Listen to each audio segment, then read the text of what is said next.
Cosmic Wanderer, this is Mission Control. Your systems are online, and your course has been confirmed.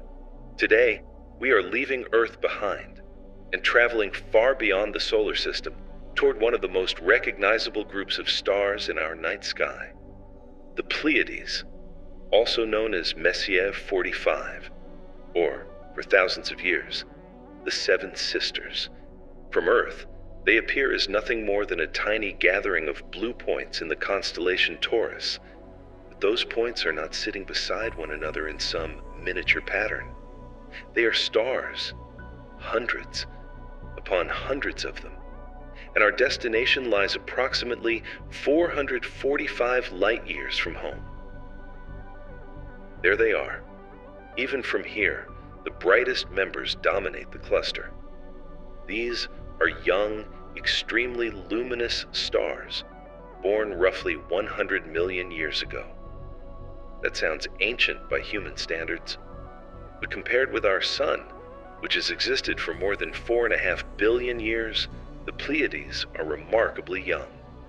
When many of these stars were beginning their lives, dinosaurs were already walking across Earth. And as we move closer, something else becomes visible. That faint blue haze surrounding the cluster. At first glance, it looks like the material from which these stars were born. But surprisingly, it isn't. The Pleiades are currently moving through an unrelated cloud of interstellar dust.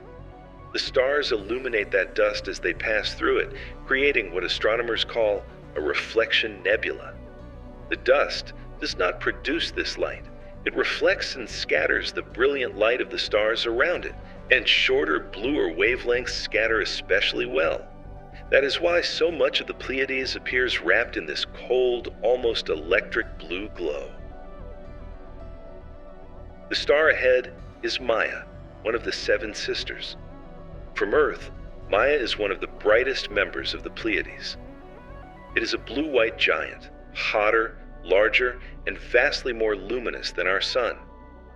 Maia contains roughly 4 times the mass of the Sun, yet radiates around 500 times more energy. Its visible blue-white color is a direct consequence of its high surface temperature. And unlike a cool red star, much of Maia's enormous energy output actually escapes at wavelengths beyond what the human eye can see. In ultraviolet light. This is Maia. And from here, the familiar Seven Sisters no longer resemble the tiny patterns seen from Earth.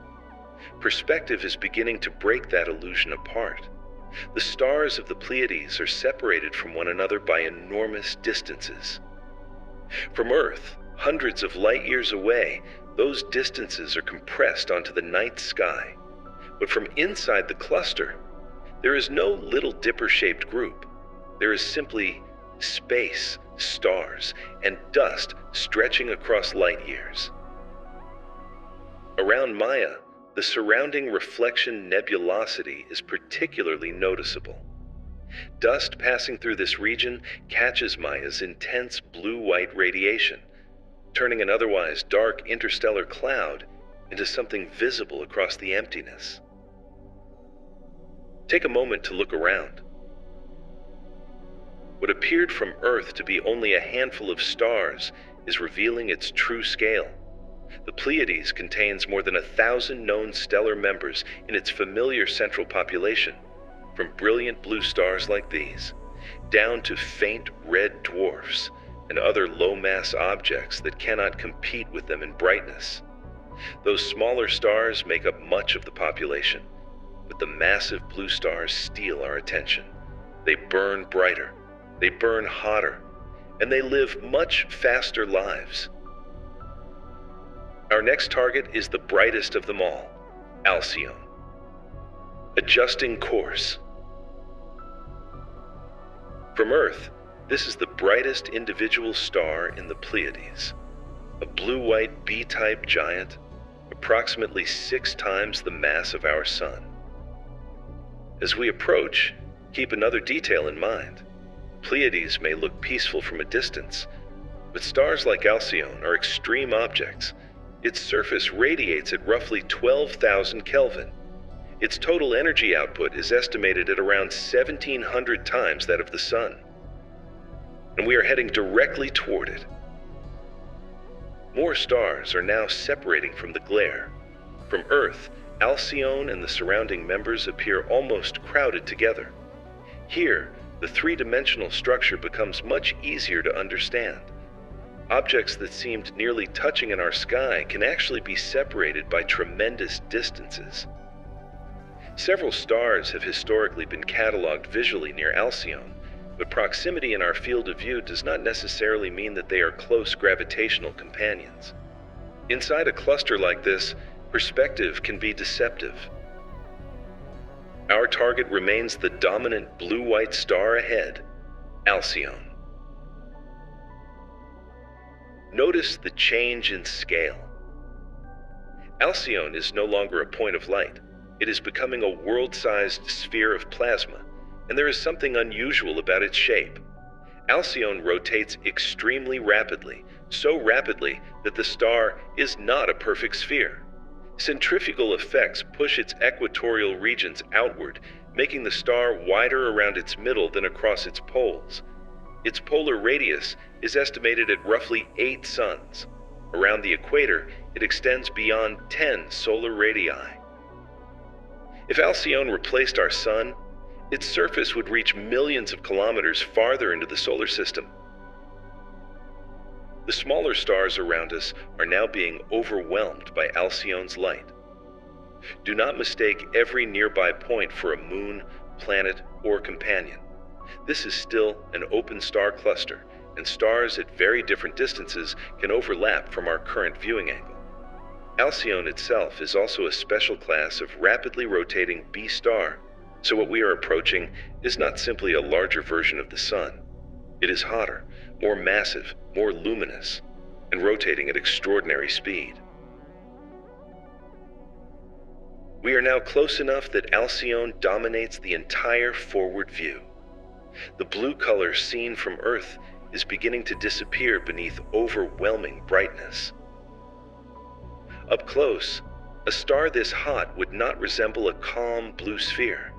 The visible surface would be a blinding layer of incandescent plasma. There is no solid ground beneath us, no ocean, no atmosphere with a surface we could cross in the ordinary sense. A star becomes gradually denser as we descend. Hydrogen and helium exist here as ionized plasma, stripped apart by extreme temperature. Radiation levels are beyond survivable limits. The region we are approaching is what we would loosely call the visible surface of Alcyone, the photosphere. But even that word, surface, is misleading. This is simply the depth from which light can finally escape into space. Below it lies an enormous interior hidden from direct view. Everything you are about to see beyond this point is a visualization based on our understanding of stellar physics. There is no camera that could survive this journey. We are inside Alcyone. The universe behind us has disappeared. There is now only plasma. As we descend, density and temperature climb continuously. Atoms cannot remain intact in conditions like these.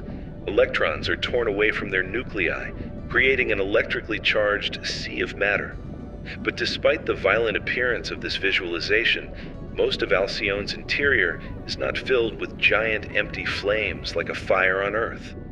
Fire requires chemistry. A star is something entirely different. This is matter heated and compressed until the behavior of plasma, radiation, gravity, and nuclear physics controls everything around us. Alcyone transports enormous quantities of energy outward through its interior. Photons created far below us interact constantly with charged particles. They are absorbed, re-emitted, scattered. A photon does not simply travel from the center of a star to the surface in a straight line. Energy works its way outward through a dense stellar interior before eventually escaping into space. And once that radiation finally leaves Alcyone, Some of it will encounter the dust surrounding the Pleiades. Some will scatter from those tiny grains and become part of the blue nebulosity we saw on our way in. Pressure increasing. Every layer above us is being held inward by the gravity generated by several suns worth of matter. And yet, Alcyone does not collapse. Gravity pulls inward. Pressure pushes outward. The two remain locked in a balance known as hydrostatic equilibrium. That balance defines the life of a stable star. But the source maintaining it lies deeper still. We are approaching Alcyone's central region. Here, conditions become radically different from those near the surface. For a star, this massive hydrogen fusion is dominated by the carbon-nitrogen-oxygen cycle, the CNO cycle. Carbon, nitrogen, and oxygen nuclei act as catalysts in a sequence of reactions that ultimately converts hydrogen into helium. A tiny fraction of mass is transformed into energy and multiplied across an entire stellar core. That conversion produces the extraordinary luminosity of Alcyone. The CNO cycle is extremely sensitive to temperature. That concentrated energy production also changes how matter moves inside the star. Unlike our Sun, Alcyone possesses a substantial convective core. Hotter material rises, cooler material sinks. Matter is continuously mixed through the nuclear furnace. We have reached the engine, several solar masses of material surrounding us, gravity compressing everything toward the center, temperatures reaching into the tens of millions of degrees, and hydrogen being transformed into helium every second. The light we saw from Earth began, ultimately, with processes occurring in regions like this. A point of blue light in the Taurus constellation traced all the way back to nuclear reactions inside a star hundreds of light years away. Alcyone is young, but being massive comes with a price. Stars this large consume their fuel far more rapidly than the Sun. The same mass that makes Alcyone so brilliant also guarantees that its stellar life will be comparatively short. For now, however, the balance holds. Mission Control is initiating extraction. We are leaving the core behind. As we move outward, temperature and pressure begin to fall, until eventually Alcyone appears once again as a star in the darkness. Only moments ago, we were deep inside its nuclear furnace. Now, from a distance, it becomes just another brilliant point of light. And slowly, the Pleiades return into view. For thousands of years, human beings have watched these stars. Different civilizations gave them different names, different stories, and different meanings. Long before we understood what stars really were, the Pleiades were already part of our history. Today, we know that this small blue pattern in Earth's sky is actually a young cluster filled with hundreds of stars, moving together through the Milky Way. And even this beautiful formation will not remain forever. Over immense stretches of time, its stars will slowly drift apart. But for now, the seven sisters remain. Cosmic Wanderer, this mission was a success. Other adventures are already waiting for you among the stars.